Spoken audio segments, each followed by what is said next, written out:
NSC Fan TV, we are here after the tie with Vancouver.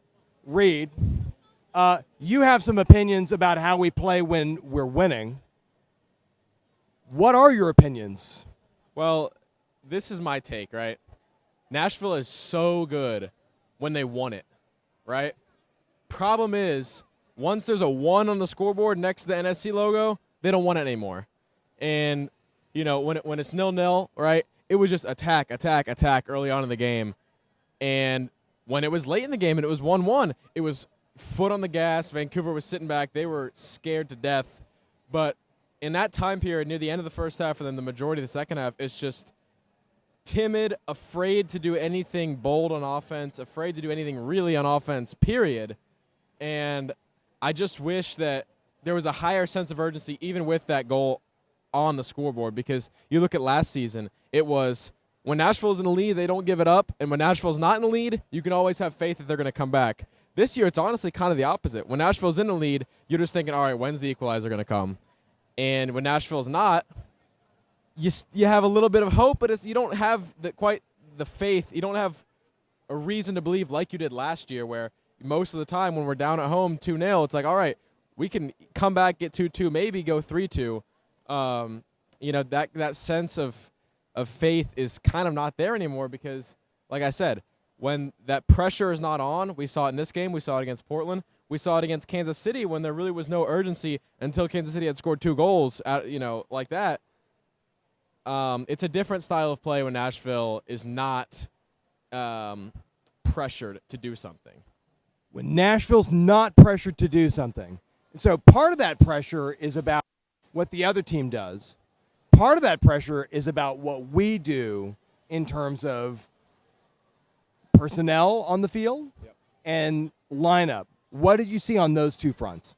So I liked the lineup today. It was I think it was a great time to try out a back four. I think it was also a great game to try out Shaq Moore because it's a team that's low in the standings in Vancouver, so you can kind of afford to try something new. If Shaq didn't have a great game, it would be all right, but I'll say Shaq did have a great game. More on that later, but I like the difference in the formation. I think this is something that really brings out the best in Teal Bunbury, and I think it could bring out the best in Sapong because I think he kind of thrived like that last season. I ripped on Teal Bunbury a little bit, but I think today he really found his role when he has that sense of cohesiveness with the rest of the team. I think Moore is a big part of that because he solidifies the back line. I think he allows the midfield and the wingers to play with a little bit more of confidence that things are going to be solid in the back line. They're not going to have to track back. So I think he gives them that sense of security, but I think he's one of our main guys going forward. He's creating that, he's bridging that gap between defense and midfield. He's playing ambitious long balls from one side of the field to the other. And altogether, I think he provides a more push forward than the rest of our defenders do. So I think he is a big part of that, but I think that cohesiveness with Bunbury, Sapong, Leal, Mukhtar, and Moore, I like it a lot. And again, that was a big part of the first half, and it dropped off a little bit. They had a little bit less of a sense of urgency. But I think that personnel is really great, and I think, I'm not going to say we should put Loba in for either Sapong or Bunbury because they've both done great. But, we got a game coming up on Wednesday. When Loba's healthy, I think this system could benefit him as well because in the Philly game, he was looking good when he came on as a sub, and it was kind of more of a back four, more personnel on the attacking front. So I think this really fits the system fits a higher number of our players than it did than the wingback system did. And the only reason I was so pro wingback system before is because I didn't have a lot of faith in Eric Miller as a right back to knock down the whole side on his own. I think now that we have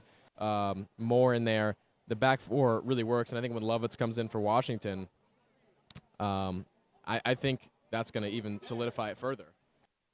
Closing thought, and you and I are going to have a longer talk later on. So, closing thought, what do you think of the substitutions at the end here? I wasn't a fan. I like the Nunga coming on because I think he's a great guy to bring on to bring some aggression into the team. But, you take out a wingback who's playing fullback and put in a fullback to play wingback. I didn't really like Miller. To me is more of a right back or right center back than a right wing back. I didn't like that substitution. At the end of the day, we don't have a ton of depth, so no substitution is really going to bring the same level as the starting lineup. I think at the end of the day, we just got to keep the pressure on late in the game. We didn't do that today. That's the main takeaway. Keeping the pressure on late in the game. Reid, thanks. NSC Fan TV.